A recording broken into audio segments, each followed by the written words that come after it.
Mesdames et messieurs, bonsoir et bienvenue dans cette édition d'information dont voici le sommaire. Après des manifestations de rue, le maire de Kindia cède à la pression. Mamadou Bangoura revient sur sa décision en acceptant de se conformer à l'amende de 30 000 francs guinéens annoncée par le président de la République Alpha Condé. Sport dans ce journal. Le président de la Ligue guinéenne de football, Mathurin Bangoura, menace de démissionner.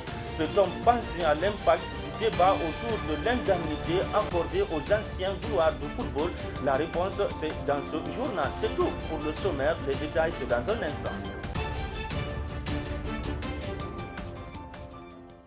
Une fois encore de plus, bonsoir et bienvenue dans ce journal. Je vous l'annonçais dans le sommaire, le maire de la commune urbaine de Kindia cède à la pression de la rue suite à la grogne suscitée par sa récente sortie au cours de laquelle il annonce de nouvelles mesures ainsi que des sanctions contre les contrevenants au port obligatoire du masque. Le maire de Kindia s'est rétracté. Mamadou Bangoura revient sur sa décision et accepte de se conformer à l'amende de 30 000 francs guinéens annoncée par le président de la République.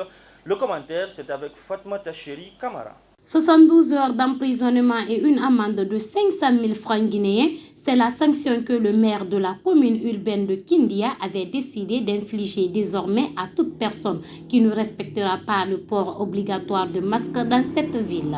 Une sanction beaucoup plus sévère que l'amende de 30 000 francs guinéens annoncée par le président Alpha Condé qui a rendu obligatoire le port de masque en Guinée dans le but de stopper la propagation du coronavirus dans le pays. Mais les habitants de Kindia n'ont pas tardé à réagir contre la décision de leur maire. Plusieurs d'entre eux sont descendus dans la rue le lundi 8 juin 2020 pour protester contre ces nouvelles sanctions. Et ce mouvement de protestation a amené l'autorité locale à reculer. Dans la soirée de ce lundi, Mamadou Bangoura est revenu sur sa décision, soulignant que sa parole n'est pas une montagne. J'ai juste attiré l'attention de la population sur la pandémie qui nous menace. Parce que chaque responsable se préoccupe de l'état de santé de sa population. Alors, en tant que maire de la commune urbaine, je dois avoir peur pour cette population. Il fallait donc prendre des dispositions draconiennes pour faire respecter les mesures barrières par la population. Ce n'est pas pour réprimer la population, comme l'a dit le chef de l'État. On ne laissera personne aller en prison et personne ne payera 500 000 francs. Car on est là pour protéger la population.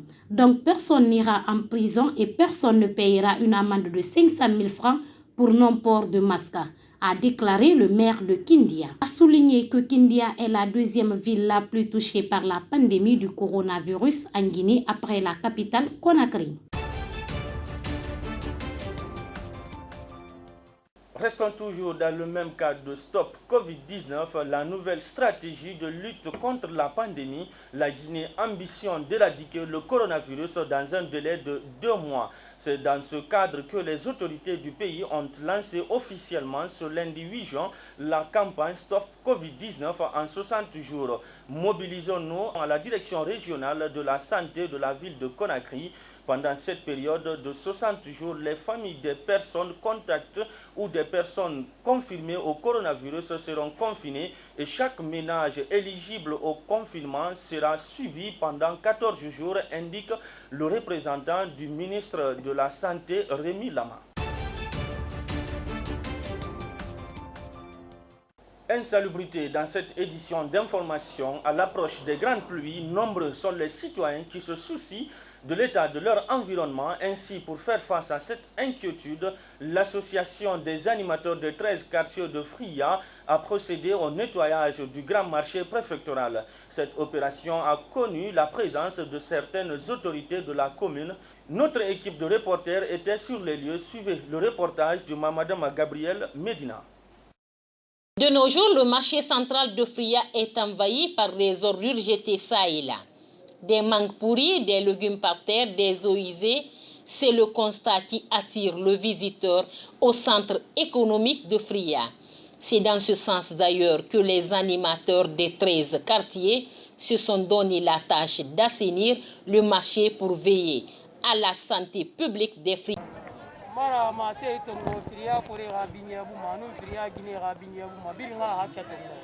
À cette période de maladie dans le monde, On n'a pas d'argent pour aider Fria.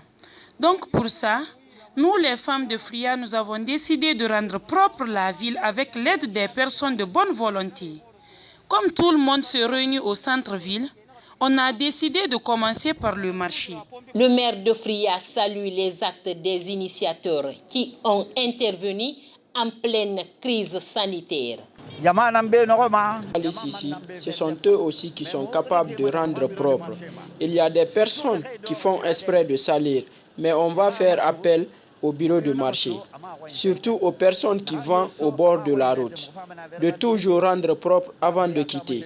Les initiateurs soulignent que l'assainissement du marché central de Fria sera continuel, mais des dispositions seront prises pour sanctionner des individus qui essayeront de mettre en vain leurs efforts.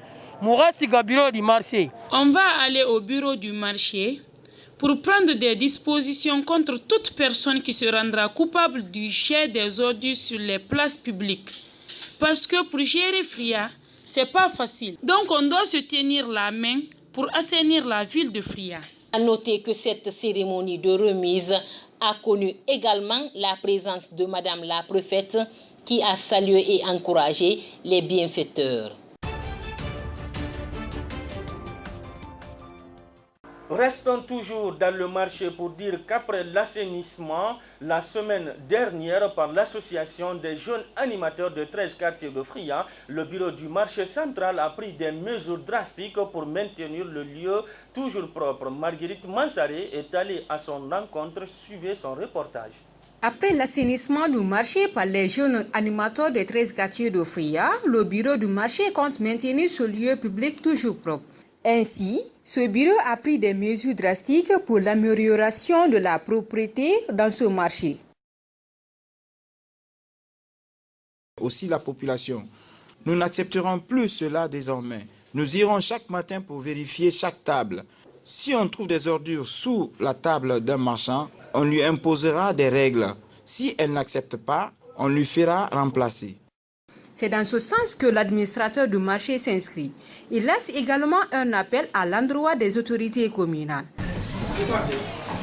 Je lance un appel aux personnes de bonne volonté, mais aussi à l'endroit de la commune et du gouvernement, pour nous aider à avoir des poubelles ou nous indiquer un endroit où jeter les ordures.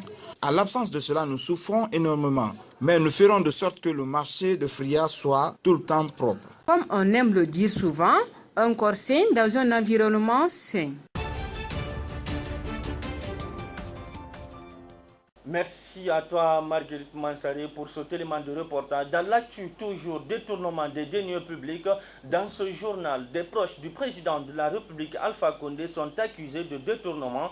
Ça ressemble quand même à un film ou à un jeu de film. Depuis l'avènement d'Alpha Condé à la présidence, les détournements sont récurrents dans le pays. Notre rédaction s'en est intéressée. Hawa Keita nous fait le point avec ce commentaire. Les détournements des deniers publics pour un enrichissement personnel sont monnaie courante dans la Guinée d'Alpha Condé. Presque tous les jours révèlent un secteur particulier des personnages quelquefois insoupçonnés. Le dernier cas en date porte sur le matériel du bureau de la presse de la présidence qui aurait servi d'équiper une chaîne radio et télévision privée. Kabine Silla, Bill Gates, Rachid Ndiaye et Mamadi Senkou Kaba sont pointés du doigt par le directeur de presse de la présidence de la République, Moussa Sissé, dénonçant un détournement. L'intendant du président Alpha Condé, le conseiller en communication du chef de l'État et du protocole de la présidence de la République auraient déshabillé le bureau de presse de la présidence pour habiller leur groupe privé. Sport, dans cette édition d'information Affaires ancienne gloire, Bantamasso désavoué dans un court communiqué relayé lundi soir à la télévision nationale. La présidence de la République a rendu hommage à toutes les anciennes gloires du sport qui ont mouillé le maillot pour la Guinée et particulièrement à celles du Sili national qui ont brillamment représenté notre pays dans les compétitions africaines. une reconnaissance de fait à l'endroit notamment du groupe Titi Camara, Abdul Salam So, Kolovati, Akabe, Fenduno et autres. Tout de même, le dit communiqué n'a pas dit si ces icônes du Sili et d'autres disciplines sportives ou du monde de la culture bénéficieront aussi de l'indemnité des 5 millions de francs guinéens accordés par le chef de l'État. Restons toujours dans le volet sport pour dire qu'à la Ligue guinéenne de football professionnel, le président Mathurin Bangoura menace de démissionner. Quel est le motif de cette décision? Élément de réponse, c'est dans ce commentaire de Swadou Baldé. Après la démission de Kerfala Camara, KPC, l'actuel président de la Ligue guinéenne de football, le général Mathurin Bangoura, va-t-il lui aussi jeter l'éponge? Tout porte à le croire au dire du patron de la LGFP. Invité de la radio Espace ce dimanche, dans l'émission Foot Express, Mathurin a évoqué cette hypothèse. Pour justifier sa menace, le président du club industriel de Kamsar, CIK, a donné des raisons. La Ligue s'est endettée auprès d'une banque de la place pour pouvoir subventionner les clubs l'année dernière. 3 milliards de francs guinéens NDLR, mais n'ayant pas payé ce que nous avons contracté auprès de cette banque, alors que l'État refuse entièrement de mettre de l'argent, nous avons écrit au ministre Bantamassou. Nous sommes allés le rencontrer. Nous sommes allés à la primature qui a écrit des lettres pour appuyer la demande que nous avons faite auprès des structures privées de la place. On n'a pas eu gain de cause.